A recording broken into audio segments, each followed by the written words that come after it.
रतन टाटा भारतीय उद्योगपति, जाने माने उद्योगपति, अपने विचारों के लिए अक्सर उनको जाना जाता था और टाटा समूह को जिस तरीके से वो लगातार आगे ले गए उसके लिए, उनके कार्यकाल के लिए उनको जाना जाता था। लेकिन आपको बता दें कि लंबे समय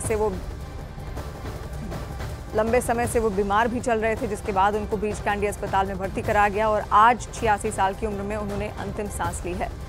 इसके अलावा आपको बता दें, तमाम जो बड़े मशहूर लोग हैं उनकी ओर से यहाँ पर उनके लिए शोक भी व्यक्त किया जा रहा है और ऐसे में खुद अंबानी परिवार की ओर से भी यहाँ पर शोक व्यक्त किया गया और मुकेश अंबानी ने अपना बयान यहाँ पर सामने रखा है, उन्होंने अपना शोक व्यक्त किया है।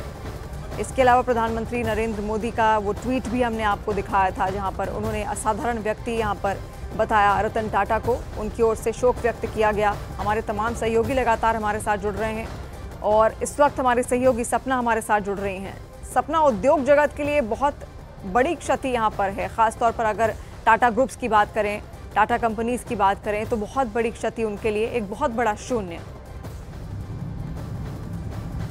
बिल्कुल शिवानी, मैं 5 मिनट में उस अस्पताल भी पहुंच जाऊंगी, फिर अस्पताल के बाहर की भी तस्वीरें आपको दिखाऊंगी। और बिल्कुल ठीक आप कह रही हैं। आप सोचिए, कहाँ आप टाटा यूज़ नहीं करेंगी? आप कपड़े पहनेंगी तो टाटा के कई ब्रांड्स हैं, जिसमें बहुत सारे ब्रांड्स उनके हैं। आप गाड़ी चलाएंगी तो टाटा के बहुत बड़े ब्रांड्स हैं। हर कोई ये चाहता है कि टाटा की एक गाड़ी तो उसके पास होनी चाहिए। वोकल फॉर लोकल की वो थीम से लेता है। आप फ्लाइट से जाएंगे तो टाटा से आप जाएंगे, एयर इंडिया वो सारा ऐसी फ्लाइट से आप लेंगे।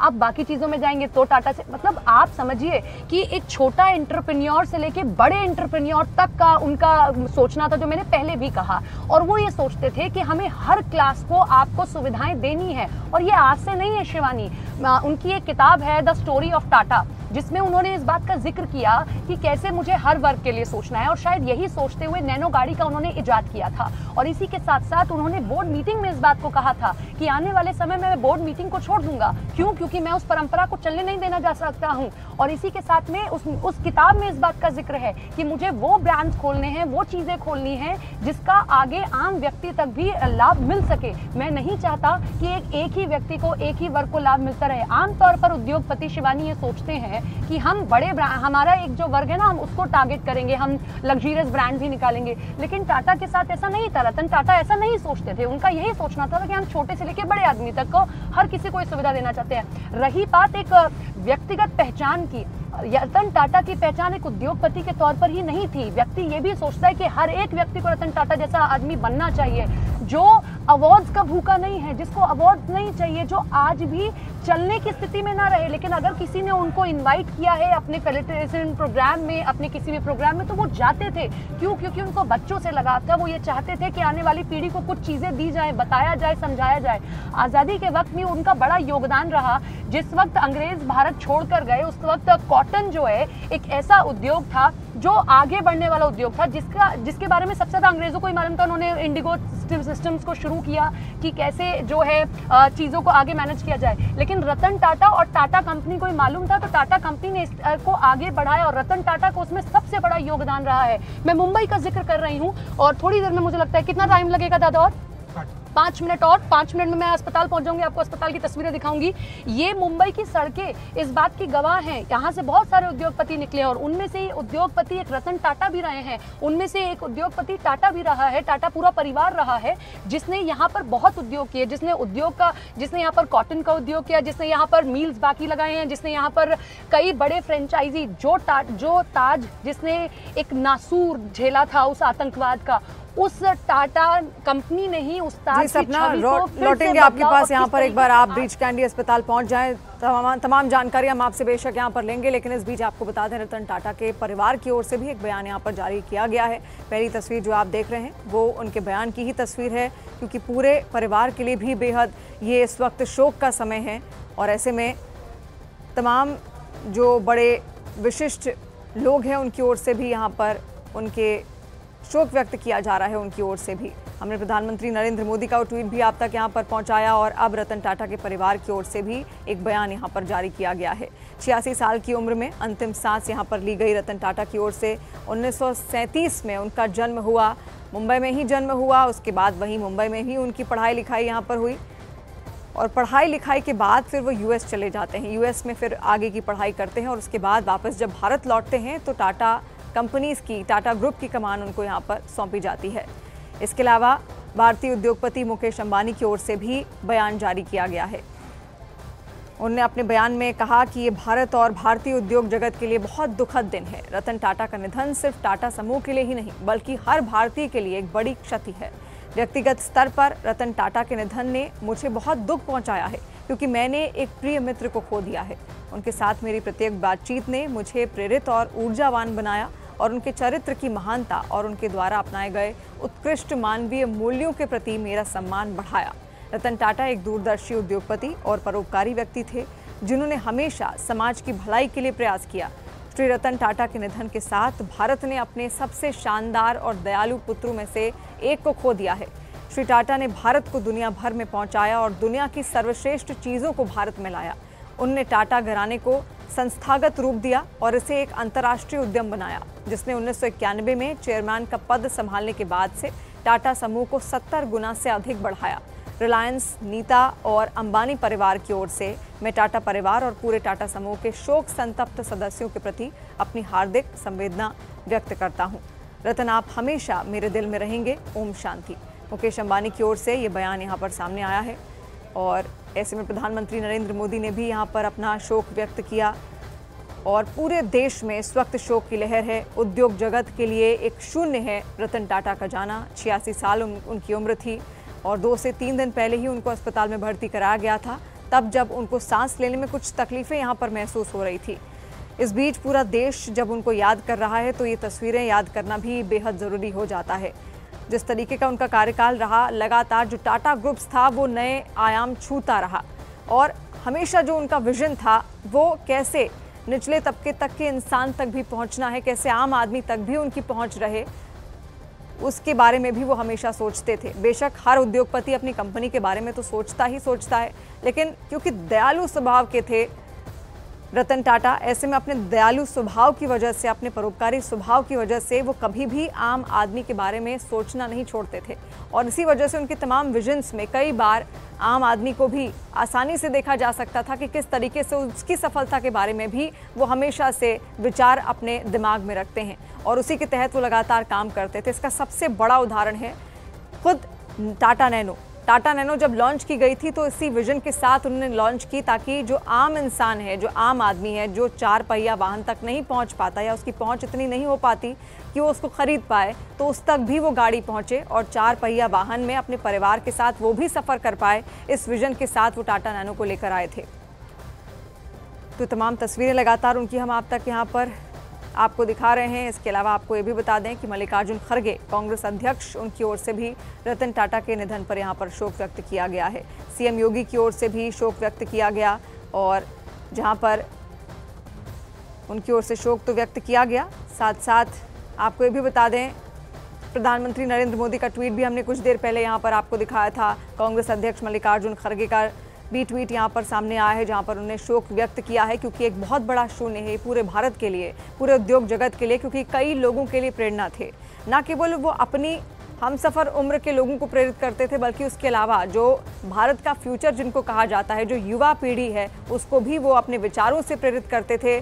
और 86 साल उनकी उम्र ज़रूर हो गई थी, लेकिन उसके बाद भी कंपनी की जो तमाम मीटिंग्स होती थी टाटा ग्रुप्स की, उसमें वो शिरकत करते थे, बैठते थे, अपने विचार साझा करते थे, लोगों को सुनना पसंद करते थे और नए नए आइडियाज़ उनको जो दे उसको भी वो पसंद करते थे। यानी कि जो ख़ास तौर पर जो युवा पीढ़ी है उसको बहुत ज़्यादा वो पसंद करते थे और किसी भी उद्योगपति के लिए बेहद ज़रूरी होता है वो तमाम लोगों को सुनकर ही अपने कंपनी के लिए, अपने ग्रुप के बारे में सोचता है। और सबसे बड़ी चीज़ उनके बारे में यही थी कि आम इंसान तक किस तरीके से पहुंचा जाए। इसी विजन के साथ रतन टाटा लगातार आगे चले गए और यही विजन टाटा कंपनीज़ को भी, टाटा ग्रुप को भी बहुत आगे यहाँ पर ले गया। सपना हमारी सहयोगी एक बार फिर से हमारे साथ जुड़ रही हैं, उनका रुख करेंगे। सपना, ब्रीच कैंडी अस्पताल क्या आप पहुँच चुकी हैं? शिवानी, मैं ब्रिज कैंडी अस्पताल पहुंच गई हूं। यहाँ की तस्वीरें मैं आपको दिखाऊं। यहाँ पर हलचल इस तरीके से नज़र आ रही है कि जो पुलिस है वहाँ पर मुस्तैद हो गई है और बैरिकेडिंग कर दी गई है, क्योंकि जो भी कोई गाड़ी अंदर से आती है या कोई अगर वीआईपी मूवमेंट होता है तो यहाँ जो है उसके लिए ही रास्ता दिया जा रहा है। और आम लोग भी दिखाइए चंदन, ज़रा अगर आप पीछे दिखा सकें, आम लोग भी आ रहे हैं। अगर जिसको जैसे जैसे पता चल रहा है, क्योंकि मैंने आपको कहा रतन टाटा कोई एक ऐसे व्यक्ति नहीं है कि किसी एक उद्योगपति के दिल में ही बसे, वो हर किसी के दिल में बसने वाले व्यक्ति हैं। जिसको पता चल रहा है वो यहाँ पर पहुँच रहा है। और यहाँ अस्पताल के बाहर भी देखिए सिक्योरिटी को टाइट कर दिया गया है और हम लोगों को भी कहा गया है कि हमें एक जगह दे दी गई है कि हमें यहीं रहना है। और जो पुलिस है वो यहाँ पर लगा दी गई है, अंदर भी पुलिस है। और जैसी खबर मिली कि डिप्टी सीएम भी अब से थोड़ी देर में यहाँ पर पहुँचेंगे, जैसे वो यहाँ पर पहुँचते हैं उसके बाद में हम आपको तस्वीरें दिखाएंगे। लेकिन सन्नाटा पसरा हुआ है, एक अजीब तरीके का शून्य है यहाँ पर, जो हम भी महसूस कर सकते हैं, जो आपके मेरे सबके दिल में, जो दर्शक हमें देख रहे होंगे उनके दिल में भी वो शून्य है। और उस शून्य को भरना किसी के भी बस की अब बात नहीं है, क्योंकि हमने एक व्यक्ति को नहीं खोया है, हमने एक ऐसे व्यक्ति को खो दिया है जैसा अब आना शायद संभव नहीं है। वो एक शानदार उद्योगपति थे, वो एक शानदार व्यक्ति थे, वो एक शानदार बॉस थे, वो एक शानदार हर खांचे में अगर आप रख लें तो वो हर खांचे में फिट होने वाले व्यक्ति थे। वो हमारे बीच नहीं है। वो किसी भी पीढ़ी को प्रेरित करने वाले व्यक्ति थे। वो उनके उसमें जन्म लेता है या नहीं लेता है, लेकिन वो उसको भी प्रेरित करते थे यहाँ। लेकिन एक शोक की लहर है, शून्य है यहाँ पर। और यहाँ जो इम्पोर्टेंट अब गाड़ियाँ हैं सिर्फ उन्हीं को यहाँ जाने दिया जा रहा है और किसी को यहाँ से जाने की अनुमति नहीं है। और हमें भी कहा गया है कि हम भी जो है यहीं तक रहकर बात करें, हम लोग आगे ना जाएं। हम भी पूरी कोशिश करें कि जो पुलिस कह रही है हम उसको फॉलो करें, क्योंकि ऐसे वक्त में पुलिस का भी समर्थन करना बहुत ज़रूरी है। क्योंकि रतन टाटा को देखने के लिए उनके अंतिम दर्शन करने के लिए यहाँ लोग ज़रूर आएंगे, भीड़ उमड़ेगी और उसी को कंट्रोल करना अब मुंबई पुलिस के लिए एक सबसे बड़ी चुनौती है। और यहाँ पर देखिए बैरिकेडिंग और की जा रही है ताकि यहाँ पर व्यवस्था ना बिगड़ने पाए। और डिप्टी सीएम को थोड़ी देर में पहुँचना है, वो थोड़ी देर में यहाँ पर पहुँचेंगे, लेकिन उससे पहले यहाँ पर सभी व्यवस्थाएँ की जा रही हैं। और कौन कौन यहाँ पहुँचता है वो तस्वीरें मैं आपको दिखाती रहूँगी। लेकिन जो मैंने आपको कहा कि एक शून्य है जो यहाँ आज उस शून्य को हर कोई महसूस कर पा रहा है। हम सब के लिए इस बात को बिलीव कर पाना बहुत मुश्किल हो रहा है कि अब रतन टाटा हमारे बीच में नहीं। वापस लौटेंगे आपके पास, आप लगातार नजर वहां पर बनाए रखें। और जिस बात का आप जिक्र कर रही हैं, एक शून्य बेशक न केवल ब्रीच कैंडी अस्पताल में बल्कि पूरे देश के लिए ये एक बहुत बड़ा अपूर्णीय क्षति भी है, एक शून्य भी है। इसके अलावा शोक यहाँ पर व्यक्त किया गया है गूगल के CEO सुंदर पिचई द्वारा। उन्होंने भी रतन टाटा के जिस तरीके से उन्होंने अंतिम सांस यहाँ पर 86 साल की उम्र में ली है, उन्होंने भी शोक व्यक्त किया। तो ऐसे में देश दुनिया के तमाम जो बड़े उद्योगपति हैं वो भी यहाँ पर शोक व्यक्त कर रहे हैं। और ऐसे में ये टाटा ग्रुप्स के लिए भी एक बहुत बड़ा झटका है। और टाटा परिवार की ओर से कुछ देर पहले यहाँ पर एक बयान भी उनकी ओर से जारी किया गया। सुंदर पिचई ने क्या ट्वीट किया वो आप तक पहुँचा देते हैं। गूगल में रतन टाटा से मेरी पिछली मुलाकात में और उनका विजन सुनना प्रेरणादायक था। वे एक असाधारण व्यवसाय और परोपकारी विरासत छोड़ गए हैं। ये ट्वीट यहाँ पर किया गया है सुंदर पिचई द्वारा। आगे वो लिखते हैं, भारत में आधुनिक व्यवसाय नेतृत्व को मार्गदर्शन और विकसित करने में महत्वपूर्ण भूमिका उन्होंने निभाई थी। तो सुंदर पिचई गूगल के CEO, उनकी ओर से भी यहाँ पर शोक व्यक्त किया गया, जहाँ उन्होंने लिखा उन्हें भारत को बेहतर बनाने की गहरी चिंता थी। एक बार फिर से ये ट्वीट आपके सामने रखते हैं, जिसकी ओर से उन्होंने यहाँ पर श्रद्धांजलि भी अर्पित की है और कहा है कि गूगल में रतन टाटा से मेरी पिछली मुलाकात में हमने वेमो की प्रगति के बारे में बात की थी और उनका विजन सुनना प्रेरणादायक था। वो एक असाधारण व्यवसाय और परोपकारी विरासत छोड़ गए हैं और भारत में आधुनिक व्यवसाय नेतृत्व को मार्गदर्शन और विकसित करने में महत्वपूर्ण भूमिका निभाई थी। उन्हें भारत को बेहतर बनाने की गहरी चिंता थी, उनके प्रियजनों के प्रति गहरी संवेदना और श्री रतन टाटा जी की आत्मा को शांति मिले।